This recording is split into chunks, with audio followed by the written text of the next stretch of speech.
In today's video, we have a missing persons case. 34-year-old Justin Henry vanished in October 2023. His disappearance became a chilling mystery, punctuated by his distinctive Mercedes and expensive jewellery. The investigation uncovered a frantic cover-up, as his killers, despite the meticulous efforts to conceal their guilt, the truth was ultimately revealed in the boot of an abandoned car 22 days later. This is Curios&Spiritual. We take a look at the case, the police investigation, and the trial.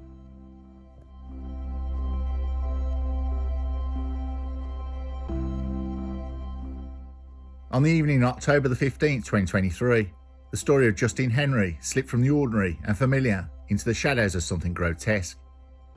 Justin, 34 years old, father to an 11-year-old boy, was by all accounts a man of warmth and generosity. He had a girlfriend, friends, routines, and a future, at least from the outside, looked steady. The quiet rhythm of his life ended in a way that seemed to belong not to the streets of Croydon, but to the cold pages of a crime mystery.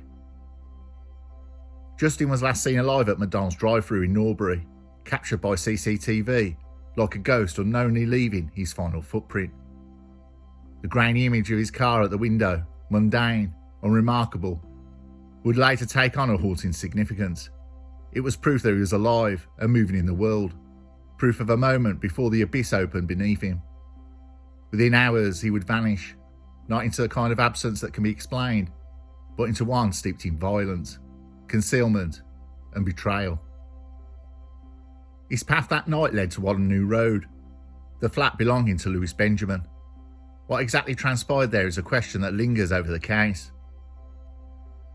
We know Justin entered the building, but the man who stepped inside would never step out again. For more than 2 hours, his car sat parked outside. Whatever storm was raging inside the flat, by the time the Mercedes was moved again, Justin himself was no longer moving. Something had happened in that flat, something brutal and final. The walls would later tell fragments of the story, tiny spatters of blood, invisible to the naked eye, but screaming under forensic lights. The carpet bore the deepest testimony, saturated with evidence of violence, hacked up and stuffed into black plastic bags. What took place inside those walls was not an accident, not a quiet passing, but an act of force. Justin's life was extinguished in a place that should have been unremarkable, just another flat on just another street. Instead, it became a silent crime scene, stripped of furniture and scrubbed with bleach, a hollow stage where death played out. The hours that followed were not filled with remorse or cause for help, but with calculation. The men involved, Louis Benjamin and Jamal Ali Richards, set about covering their tracks of what they had done. To them, Justin was no longer a man. It was a problem to be disposed of, a body that could not be allowed to testify of the violence he had suffered. His car was driven from Waterloo Road to Kingswood Drive in Gypsy Hill, left there like an abandoned prop, a decoy to throw police and loved ones off the scent. For weeks, Justin's whereabouts remained a mystery. To his family, it was a time of rising dread. The unanswered phone calls, the silence grew heavier with each passing day. To the killers, it was a time of lies and careful movements, shifting evidence, clearing flats, and thinking they'd outsmart the inevitable machinery of a murder investigation. But Justin was still out there, waiting to be found. On November 6, nearly 3 weeks after his disappearance, police discovered a car hidden in Purley Car Park. This was not his familiar vehicle, but a different one, fitted with false plates, bought for the single chilling purpose of concealing his remains. Inside the boot, Justin's body lay silent, finally revealing the grim conclusion to the story that had began with a simple trip to a McDonald's drive-thru. The horror of that discovery cannot be overstated. A man reduced to a corpse, stuffed into a dark boot of a car. It was not just death, but indignity. Not just the end of a life, but the calculated effort to erase it, to bury the evidence of existence beneath lies, bleach, and false number plates. Benjamin and Ali Richards, though, left traces, fragments of truth clinging to carpets, captured on CCTV, and written into the forensic record. The sinister weight of the case lies not only in its brutality of what happened, but in its ordinariness. There was no gangland ambush, no dramatic shootout, no headline-ready explosion of violence. It was quiet, domestic, and carried out in an enclosed space of a flat, hidden behind ordinary walls. It was these questions that chills most deeply. The idea that death can come, not with spectacle, but with silence, and that men can move about calmly afterwards, buying cars, moving bodies, pretending nothing has happened. By the time the truth has surfaced, Justin Henry was long gone. His loved ones were left with nothing but the bleak knowledge that his final hours had been marked by violence. For them, there'll be no forgetting the ordinary image of him caught on CCTV that night, ordering food. What happened to Justin Henry was not just the extinguishing of one man's life. He received a phone call and went to that address. And when he crossed that threshold, stepping from his car into Benjamin's flat, he walked into a trap, from which there was no return.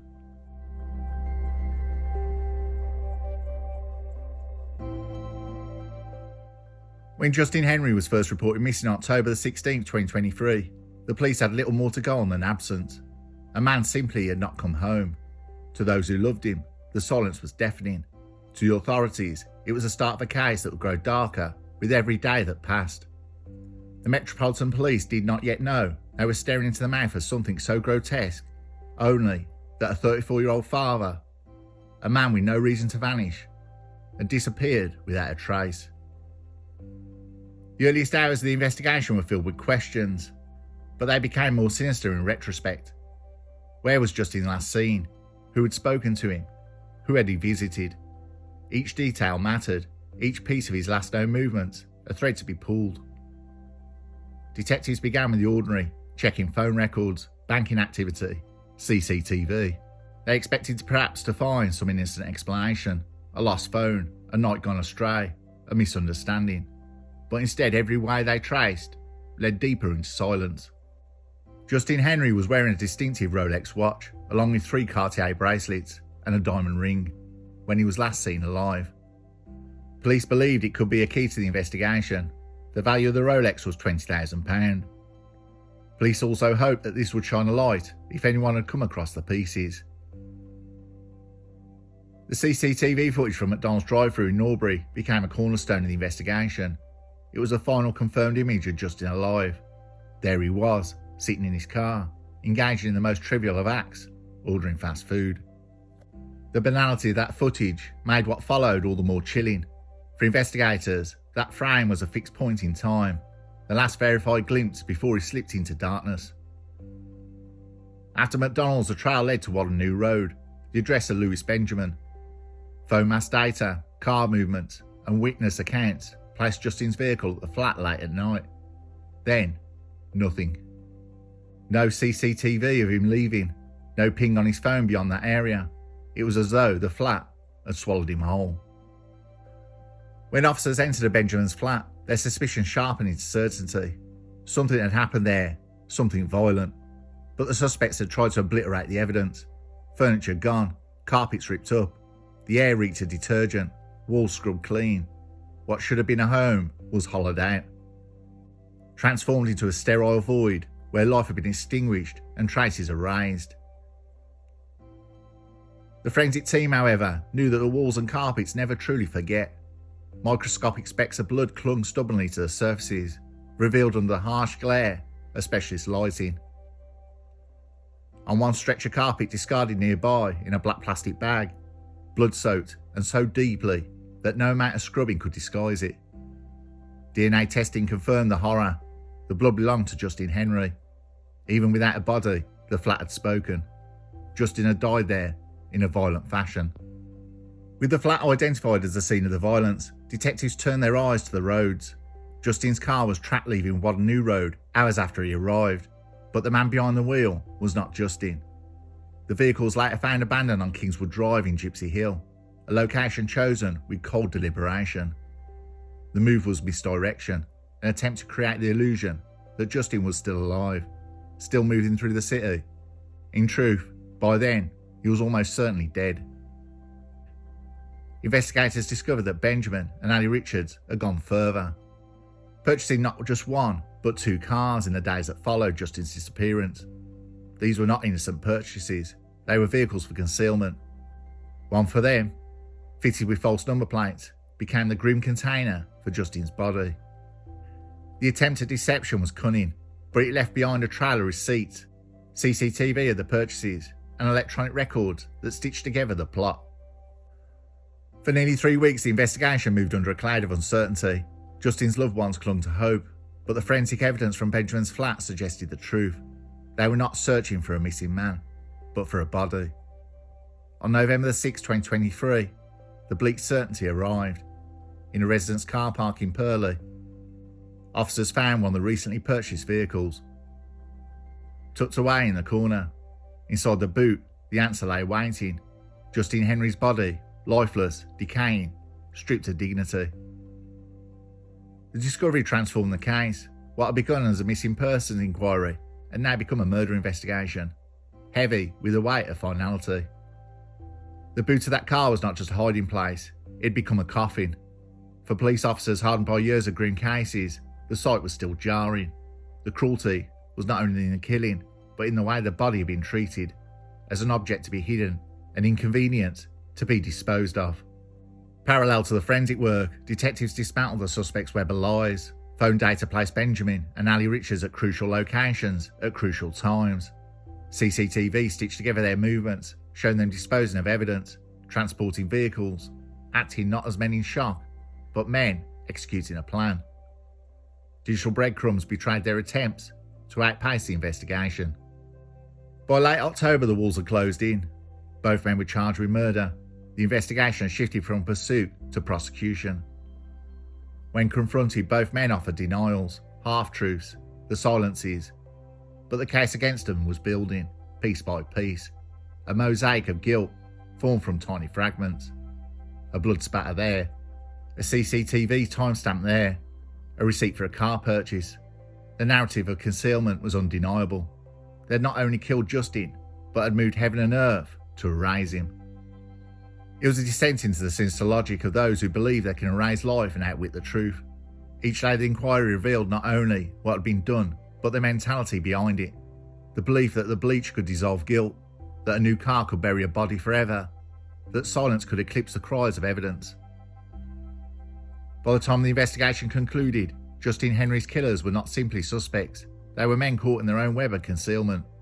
And when the boot of that car opened in Purley, the investigation did more than find a body. It tore away the veil of lies, exposing the raw horror of what had been done.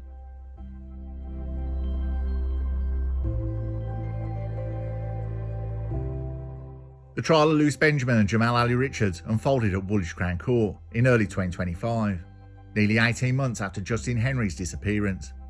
By then, the wider public had already consumed the story in fragments: the missing man, the grisly discovery in Purley, the stripped bare flat. But in the courtroom, the fragments were pieced together into a chilling narrative. Trials are often described as searches for truth. This was more like an autopsy of lies. The courtroom atmosphere was heavy from the outset. 8 weeks stretched before the judge, jury and grieving family. At the centre sat the accused, Benjamin, 30, whose flat had become Justine's tomb, and Ali Richards, 29, who had moved like shadows alongside him in the aftermath. The Crown prosecuted for murder, for the most severe charge available. Murder requires intent, malice, a forethought, a conscious decision to extinguish life. Manslaughter, though, still grave, acknowledges a killing without a deliberate will to kill. The distinction is razor thin, but in that thinness lives the difference between life imprisonment and the possibility of release. Prosecutors painted a damning portrait. Justine lured to Benjamin's flat, the reason unknown. He was subjected to violence that left blood soaked into the carpet and spattered against the walls, killed in the night. They pointed to the efforts to conceal his body as proof of guilt. Who, after all, strips a flat bare, douses it in cleaning fluids, and drives a corpse across the city? If not men with murder in their hearts. Yet the defence clung to the shadows of doubt. Yes, Justin died in the flat. Yes, they concealed his death. But they argued intent to kill was not proven. There was no weapon recovered, no eyewitness to the fatal blow, no clear timeline of the violence. Perhaps it was a fight gone too far, an accident spiralling into horror. Forensic scientists testified like grim narrators to a silent play. They described the microscopic specks of blood on the walls, the sodden carpet hacked into pieces, the DNA that spoke louder than any words from the accused.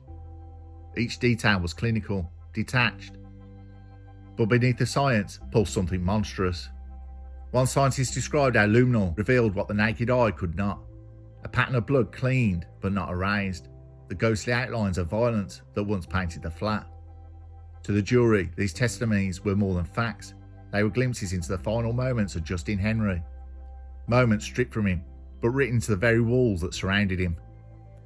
The prosecution's strongest weapon lay not only in the evidence of violence, but in the calculated aftermath. Jurors heard how Benjamin and Ali Richards bought vehicles, fitted false plates, and staged Justin's car as though he was still alive. They heard of the bleach, the stripped floors, the lies told to police. These acts were not the flailing of panicked men. They were methodical, almost businesslike. Detectives testified to the painstaking piecing together of movements from CCTV to phone data. A juror might imagine the killers watching themselves on screen, caught frame by frame in acts they thought hidden. There was no escaping the conclusion. These were men desperate to rewrite reality, but reality stitched together in a courtroom is merciless. Through it all, Justin Henry's family sat in the gallery, enduring detail like a series of blows. They listened to his life reduced to evidence bags and forensic slides.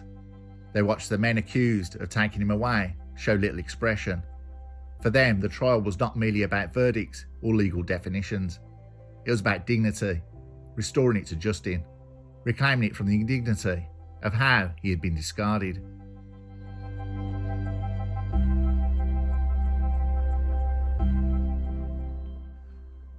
After 8 weeks, the jury delivered its decision. Not guilty of murder. That's right, not guilty of murder. But guilty of manslaughter. Guilty of perverting the course of justice. It was a split that left the courtroom heavy with both relief and disappointment. Relief because the men would not walk free. Disappointment because the shadow of intent, the idea that Justin had been deliberately murdered, could not be proven beyond a reasonable doubt. For Benjamin the orchestrator, the flat owner whose walls were borne witness, the sentence was severe: 20 years in prison, 14 years for the manslaughter, and 6 years for perverting the course of justice. For Ali Richards, the accomplice whose role was less central but still damning, the punishment was 8 years and 6 months, 5.5 for manslaughter, and 3 for obstructing justice. Questions lingered. Was this justice? Could there be justice when a man's life is erased in silence and secrecy? The law had spoken. The killing was manslaughter, not murder. But to Justin's family, the distinction was a blade drawn across an already raw wound. In their eyes, intent mattered little. The outcome was the same: a life stolen, a child left fatherless, a family condemned to grief. The law demands certainty. Intent must be proven. Yet the absence of a weapon, the lack of a witness, the careful obliteration of evidence, all left space for doubt. Into that space, the defence poured their case. And into that space, the jury placed the verdict. But outside the courtroom, in the private spaces of memory and mourning, intent was obvious. The bleach, the lies, the cars, the boot.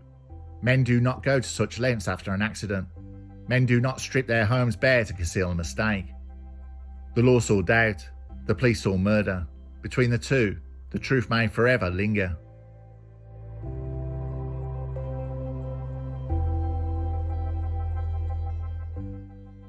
The story of Justin Henry is not one that ends with neat closure. The law has spoken, verdicts have been delivered, and men sit behind bars. Yet there remains a residue, a sense that something far more insidious lingers in the air.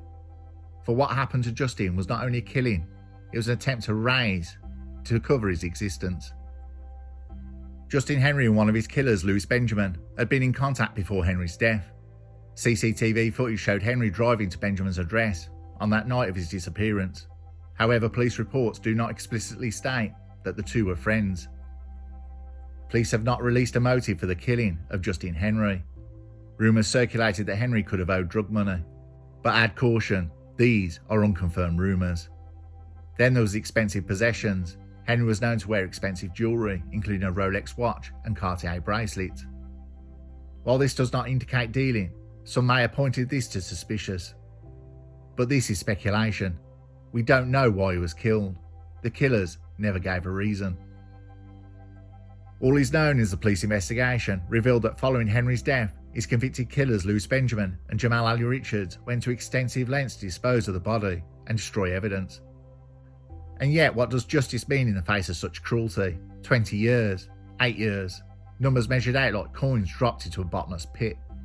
They may satisfy the law, but they cannot stitch back what was torn. A child still grows up fatherless. A family still lives with the hollow echo of absence. The sentences are markers of accountability, but they do not touch the darkness that fell that night on Wadden New Road. The sinister truth is that the line between the ordinary and the horrific is paper thin. The knowledge that violence does not always announce itself with spectacle. Sometimes it creeps in quietly, behind ordinary doors, in ordinary rooms, leaving only silence and the faint chemical whiff of bleach. So the story of Justin Henry remains not only a crime but a warning. Evil does not always come dressed in grandeur. Sometimes it comes with blank faces, quiet flats, and determination to make the world forget. The trial may have ended, but the darkness of this case endures, whispering from the bloody carpet, from the false number plates, from the silence of a man who should still be alive.